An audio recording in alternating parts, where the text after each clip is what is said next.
freedom.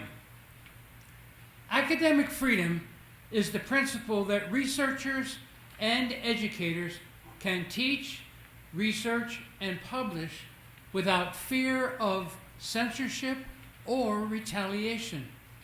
It is vital because it protects the search for truth, drives scientific and medical information, and ensures universities serve the public interest rather than narrow political or financial agendas. Many of us went to colleges or universities which are now under attack by the current administration. Harvard University has been under legal attack for several DEI violations, the consequences of which was the loss of over $2 billion in federal research grants. In 2025, Harvard was denied research funding for treating cancer and infectious diseases. Trump has publicly expressed his belief that Harvard has lost its way, that has been hiring almost all radical left idiots and bird brains. Harvard is a joke, in caps. Wow. I wonder what he would say about where I went to school. Many academic institutions suffered other financial hardships. Foreign students generally pay more in tuition, sometimes triple, than American students. So, when many of them were denied visas or decide not to come to study in America, these institutions suffered financially. I quote, "It leaves a really big hole in the budget, which has to get filled one way or another, either by increasing tuition or cutting services," says Dick Starks, a professor of economics at UC Santa Barbara. So, why is it so important to preserve academic freedom? How can it help society? First and foremost, by driving innovation and discovery, by allowing scholars to investigate complex questions and challenging prevailing assumptions. Academic freedom leads to medical breakthroughs, technological advances, and informed public policy. Harvard researcher Dr. Joel Habner's foundational work on the GLP-1 molecule became the underlying scientific basis for modern blockbuster weight loss and diabetes medications such as Wegovy and Ozempic. University College San Francisco pioneered CPAP, continuous positive airway pressure, thereby saving millions of premature babies. Stanford medical researchers discovered the first human bladder cancer stem cells and advanced organ transplant techniques. These examples do not begin to describe the life-saving medical breakthroughs fostered by academic freedom.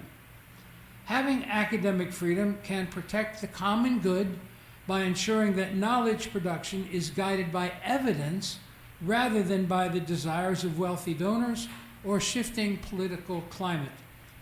Academic freedom is supposedly nonpartisan. Universities can serve the common good by acting as engines for social mobility, hubs for civic and democratic engagement, and incubators for scientific and economic innovation. They benefit society by cultivating an informed citizenry, conducting critical research, and addressing broad challenges in public health and technology. If we are to combat climate change, for example, the answers are to come through rigorous scientific examination. Climate change is not a hoax. Academic freedom is the foundational right of scholars to research without external censorship. It does not exist for the personal benefit of the professor, but to preserve the common good, the principle that society thrives only when experts are free to seek and publicly share the truth, even if it is inconvenient to those in power. Academic freedom fosters critical thinking. It creates an environment where students learn to examine evidence, draw competing perspectives, and draw informed conclusions. Recently, at a meeting of the Coalition for Academic Freedom in the Americas, CAFA, Camilla Crosco maintained, and I quote, "For it is essential to foster reflection on the relationship between scientific denialism, the questioning of the right of science, and attacks on academic freedom. These dynamics are intertwined with the rise of authoritarianism, political actors, and they directly affect academic freedom." Eve Darian Smith from UCI shares, and I quote, "We are in a very different moment from the Paris Agreement. We see increasing authoritarianism and declining environmental protections, and these trends are deeply connected. Academic freedom can be a safeguard to democracy. Under the broad heading, Protecting Academic Freedom and Our Democracy, longtime president of the American Federation of Teachers, which is associated with the American Association of University Professors, Randy Weingarten stresses the importance of standing together as ways to defend democracy in the courts, in the Congress, and in the court of public opinion. The AFT slogan, Democracy in Education, Education for Democracy, believes in defending academic and intellectual freedom. It is the lifeblood of what we do in our classrooms, in lecture halls, and in research labs. College and universities and higher education faculty and staff play an essential role in ensuring vigorous debate on important matters and about issues that shape our world. Let's keep democracy and academic freedom forefront in the fight against creeping authoritarianism. The future of our country depends on it."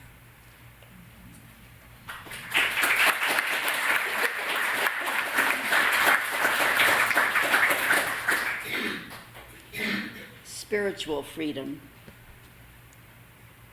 I subscribe to the Freedom from Religion Foundation and their Free Thought Matters.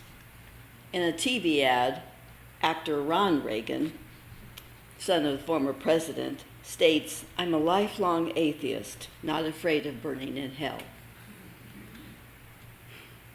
I've been a member of Tapestry for over 2 decades, and I describe myself as an atheist-leaning, agnostic humanist who believes in guardian angels.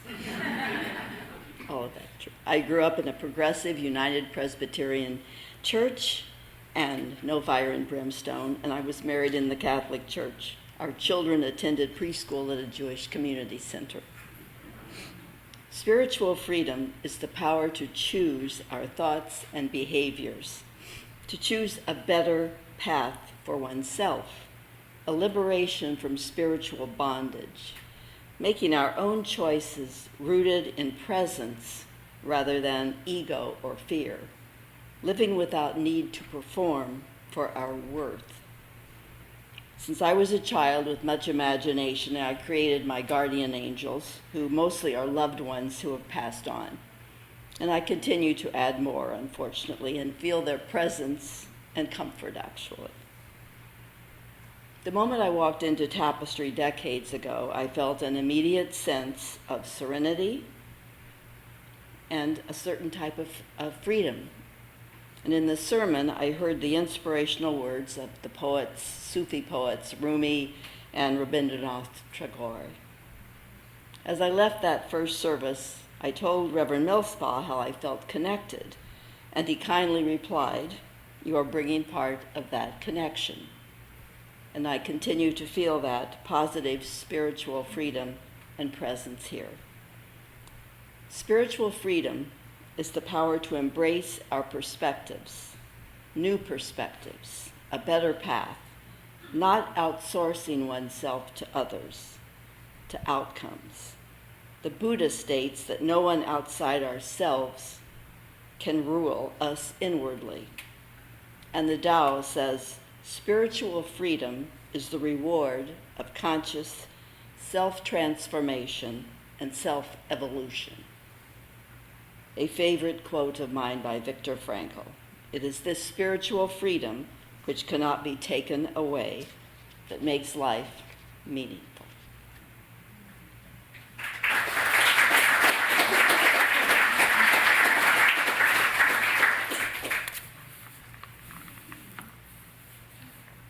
One of the hallmarks of American governance is the idea of we, the people, electing representatives to promote the interests of its constituents. Individual states set the rules regarding where, who, and how voting takes place. So what is allowed in one state may not apply in another state. For example, New Jersey allowed white women and free black men to vote between 1776 and 1807.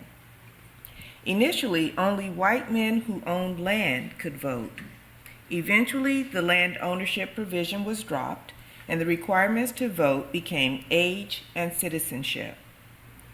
In 1971, the voting age was lowered from 21 to 18, following student protests during the Vietnam War.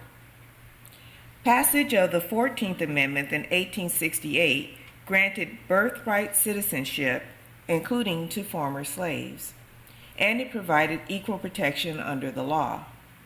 In April of this year, the Supreme Court upheld a challenge to birthright citizenship, but it was not a unanimous decision. In 1870, the 15th Amendment granted black men the right to vote and hold office. Knowing that representation means everything, they seized the opportunity. During Reconstruction, between 1870 and 1877, black men held over 2,000 public offices and had over 500 judges. There were 22 black congressmen. During their tenure, they had the audacity to pass the Civil Rights Act of 1875, prohibiting racial discrimination in public places. They funded public schools and fought for fair labor practices. The backlash from the Ku Klux Klan, the White League, and other racist whites was severe. For example, the election of a black governor in Louisiana was met with the Colfax Massacre of 1873. In Mississippi, a black sheriff was forcibly removed from office and publicly shot in the head, touching off the Vicksburg Massacre of 1874. Eventually, every black congressman was run out of office. Former Confederates regained political control in the South. The Jim Crow era began. Discriminatory laws and the black codes were passed. Congressional districts were gerrymandered to prevent black representation. Sound familiar? Southern states also implemented poll taxes, literacy tests, grandfather clauses, threats, and violence to keep blacks from voting. After years of struggle, persistence, bravery, and sacrifice, the Civil Rights Movement culminated in passage of the Civil Rights Act of 1964 and the Voting Rights Act of 1965. The Voting Rights Act was intended to end Jim Crow voter suppression practices by prohibiting district maps from resulting in the denial or dilution of the right to vote based on race, and requiring states with a history of discrimination practices to obtain pre-clearance from the Department of Justice before changing their voting laws. In 2013, the Supreme Court ruled in Shelby County versus Holder that times had changed and pre-clearance was no longer needed. In fact, pre-clearance violated the equal sovereignty of the states, meaning the southern states were the victims of discrimination. Almost immediately, without pre-clearance, states implemented new voting laws such as requiring photo ID, limiting early voting, and purging voter rolls. The final blow to the Voting Rights Act came with the Supreme Court ruling on Louisiana versus Calais in April of this year. In essence, it prohibits intentionally drawing district maps based on race. So basically, discriminatory housing practices, segregation, and redlining created heavily populated black areas. Then these areas built collective voting power and elected people who understood their communities and their needs. Now, these district maps are considered racist. As long as race is not said out loud as the intention, gerrymandering that results in discrimination is allowed. Immediately, new maps were drawn on an acceptable partisan basis that coincidentally results in fracturing and destroying black political power and silencing their voice. The gutting of the Voting Rights Act is not just a black issue. You see, the rulings are clever enough to not deny a citizen the right to vote, but gives a pathway for your vote not to count against the ruling party. This will affect people of all races, income levels, political affiliation, and any other group outside of those currently in power. There's a lot riding on the outcome of the November midterms, and those in power are doing what they can to intimidate, disrupt, and rig the election to their favor. American democracy is in jeopardy. All citizens are affected. Vote wisely, my friends.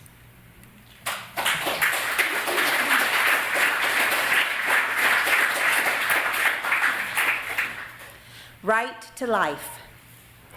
A woman is not a basket you place your buns in to keep them warm.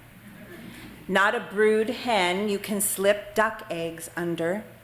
Not the purse holding the coins of your descendants till you spend them in wars. Not a bank where your genes gather interest and interesting mutations in the tainted rain, any more than you are. You plant corn and you harvest it to eat or sell. You put the lamb in the pasture to fatten and haul it in to the butcher for chops. You slice the mountain in two for a road and gouge the high plains for coal, and the waters run muddy for miles and years. Fish die, but you do not call them yours unless you wished to eat them. Now you legislate mineral rights in a woman. You lay claim to her pastures for grazing, fields for growing babies like iceberg lettuce. But I will choose what enters me, what becomes of my flesh. Without choice, no politics, no ethics lives. I am not your cornfield, not your uranium mine, not your calf for fattening, not your cow for milking. You may not use me as a factory. Priests and legislators do not hold shares in my womb or my mind. This is my body. If I give it to you, I want it back.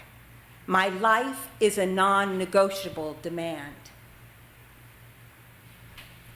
The rallying cry, "My body, my choice," emerged in the United States in the late 1960s in support of bodily autonomy, an individual's right over their own body for sexual, marital, and reproductive choice. Self-determination over one's body without domination or duress is widely recognized as a fundamental human right. In 1973, the U.S. Supreme Court ruling in Roe v. Wade recognized that the decision to continue or end a pregnancy belongs to the individual, not to the government. Roe held that the specific guarantee of liberty in the 14th Amendment of the U.S. Constitution, which protects individual privacy, includes the right to an abortion. The 1973 precedent was challenged 5 times over its nearly 50-year history and ultimately struck down in 2022. The ruling in Dobbs v. Jackson Women's Health Organization stripped away a fundamental right by asserting there is no federal constitutional right to an abortion. The rallying cry of "my body, my choice," which had been used around the world and translated into many languages, lost its semantic power. Its reference to individual choice was criticized for overlooking systemic barriers, and it was co-opted by the anti-vax movement and misogynistic groups. Today, the pro-choice slogan, "Bands off our bodies," highlights bodily autonomy, healthcare rights, and the fight against government outreach. But regardless of the calls to arms we employ, we are striving for the same goal: freedom. We don't want to be free-ish. We want to be free. We want the liberty and agency to direct our own lives. We want the freedom to choose. I Choose Myself by Jolly Mahuri Samui. I am not responsible for the ache that blooms in others when I place my name above their expectations. I have spent lifetimes softening my voice, shrinking my needs, turning myself into a bridge everyone could cross while I remained unseen. No more. I refuse to apologize for setting boundaries where I once offered blood. I refuse to carry guilt that was never mine to hold. My choosing myself is not cruelty, it is survival. It is the long-delayed breath of a woman who learned that love without self-respect is a slow disappearance.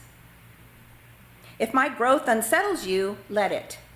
If my no feels heavy, place it down. It was never meant to live in my hands. I choose myself not to wound the world, but to finally heal the woman I abandoned for far too long. And that is not selfishness. That is coming home.